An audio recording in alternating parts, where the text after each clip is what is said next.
Today we're going to discuss how to develop a webcomic. Webcomics are a fun medium for both novice and expert artists to experiment with as they develop their career and art style. Everybody has their own ways of going about creative projects like comic building, but there are general guidelines to follow when committing yourself to this kind of undertaking. This instruction set is divided into 3 sections. Section 1, Planning and Design. Section 2, Setting Up. Section 3, Public Response and Maintenance. Part 1, Planning and Design. This is one of the more fun parts of developing a comic. This section details how to handle world building and character background designs. While style can shift as an artist improves, and that's definitely a good thing, a general sense of consistency, especially in details like color, is vital. Step 1. Decide on a drawing program.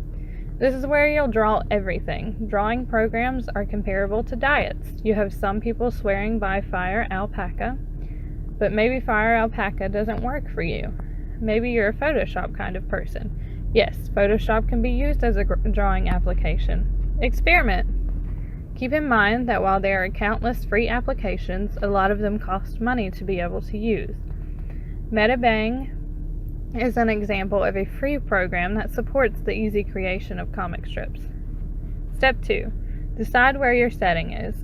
This could literally be anything. It could be some mystical new plane of existence or a real place. Use your imagination. If you decide the setting is in a real town, do some research on this place.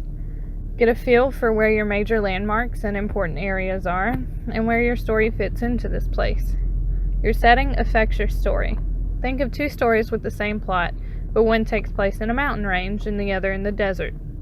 They definitely won't play out the same way. Step 3. Start developing your characters. Your characters are the lifeblood of whatever story you're trying to tell. They are the crucible through which the story, whether it lasts a single strip or several, flows through.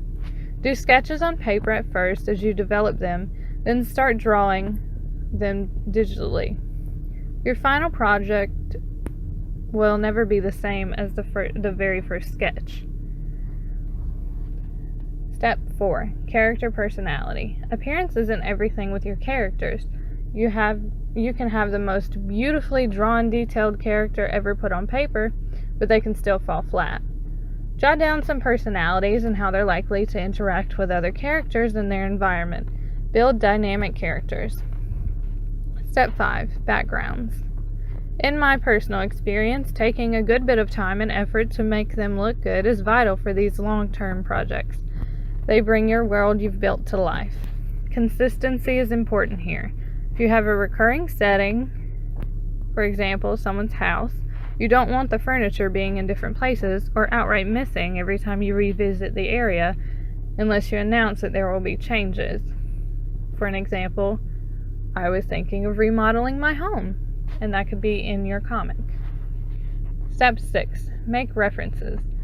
Make references for everything. Before you start your comic, draw up final drafts of each and every character and background you have. This even goes for places and characters you might only use once. Keep these characters like notes, so you can reference them when you're putting everything into a final draft to post. Step 7. Palettes. Palettes fit in with references as they serve as a very similar purpose, but in a different way. Character and background references are done so the features of a person or place don't change drastically. Memory is imperfect, so palettes are done so that the color doesn't change drastically. Most drawing programs feature an eyedrop tool, which has a set palette showing all the exact colors a character has. You can just use the eyedropper tool to get that color and use it. The image above serves as an example of a palette set. Step 8. Plot your story out. From the beginning, you've probably had a basic idea of what your comic is going to be about. Maybe it'll just be a series of little one-off strips, or maybe it'll be a major story all the way through. This is the time to flesh all that out. Having your setting and your characters all put together certainly helps. Step 9. Always brainstorm. Write down ideas as often as you can for every aspect of your story. Pitch plans to others and be open to their suggestions if it's a collaborative, and go crazy. Step 10. Organization. Once you have all your references and plans together, make sure to organize them. You should keep everything you put down on paper somewhere safe, like a desk drawer or a filing cabinet. Everything online should have its own properly titled file. This may seem like an unnecessary step, but it definitely helps. Step 11. Decide. Decide now whether you want your project to be more serious or a casual endeavor. A casual example of a comic artist would be Cassandra Collin. She updates her comics sporadically, and they're typically one-off stories, lasting only one strip. A serious example would be Andrew Hussey, who created the extremely successful Homestruck series, which lasted from 2009 to 2015. Step 12. Formatting. Formatting the comic is something that seems boring, but it's a lot more fun to experiment with than one might think. Play around with font style, font size, word placement, etc. Look up examples online and see how they compare with each other. It'll help you decide what will work for your comic. Part 2. Setting up. This is the part where you actually draw your comic and decide where its base will be. This step is all about starting up and getting yourself out there. Step 13. Dots per inch.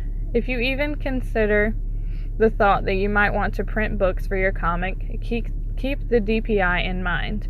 DPI stands for dots per inch, and it's more or less the definition of how your art will look printed out. It's something to think of now instead of later, because DPI cannot be changed after it's set for a file. At least 300 DPI is suggested for printed books. Step 14. Find a home base for your comic. Some comic artists like Rich Burlew and Sarah Jolly have entire websites dedicated for their work. Many other artists settle on microblogging sites like Tumblr. These kinds of sites have downloadable themes that give your blog a good look. Step 15. Make your home your own. Once you have a place in mind, design it so the colors and general appearance fit your comic. A lot of comic sites have a section above or below the strip that offers links to the next, first, or latest strip. Knowing a bit of basic coding might help with this, though templates do exist online that can also do this job. You should also include links to pages that explain the background of your comic. There could be character pages on articles about the creator, etc. Step 16. Creating. Now you can actually get started creating your comic. Dig up whatever references you need for the first strip, and remember the planning you did for the things like the formatting. All the drawing you've done will definitely pay off right around now. Step 17. Posting. Post your first strip online and relish in your pride because you put a ton of commitment into this. Now you can get your work out there. Part 3. Response and maintenance. This is everything after that very first strip is posted online. How are you going to handle the comic long term? How are people going to find it? For step 18, you're going to make a plan for the future.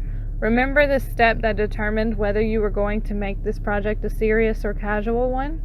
Now is when that choice comes to fruition. Depending on the part of that scale you choose, some of the steps ahead may be entirely optional. Step 19. Plan how you want to update your comic. You can do this so sporadically, weekly, or bi-weekly.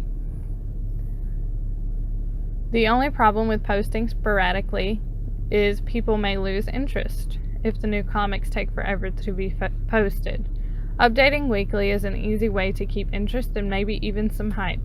Deadlines are difficult to meet on occasion, so if something comes up, because you obviously have a life outside of this comic, you can always announce a hiatus. Step 20. Advertise. Unless you plan on people just stumbling onto your comic, which does happen, but it's not the most effective method, you should advertise your work. This doesn't necessarily mean buying cheap ad space on other websites, but that is one solution. You can also ask other artists to talk about your comic, or on social media link your comic and ask people to spread it around. Step 21. Social media. Social media can play a key part in governing a strong fan base. Lots of comic artists outside of where they post the comic have Twitter and Instagram accounts dedicated to talking about the comic, notifying followers when it updates, or offering news about whatever's going on with the new publication. Step 22. Merchandise. Making merchandise can be a good way to make a profit off your comic, and it can go hand in hand with advertising. Someone may walk around with a shirt referencing your comic, and their friends may get interested. Step 23. Get a feel for your audience. As you get more comfortable with the style you're settling into, feel free to experiment with ideas, post new design thoughts of some of the characters, and see what your audience thinks of them. Who knows, you may get new ideas for the plot. Step 24. Take a break when needed. Don't burn yourself out with this project. If you're struggling to meet a deadline, or you lack enough inspiration to get the next part of a story done, feel free to take a break. Step 25. Have fun. Have fun. It's a cheesy way to end an instruction set, but really, have fun. People start these kinds of projects because they have a passion for drawing. If you start treating the comic like a chore, it becomes one. That, unfortunately, has driven many a comic artist into permanent hiatuses. Losing passion for something you once loved isn't what this fun task is meant to be for. Thank you for watching.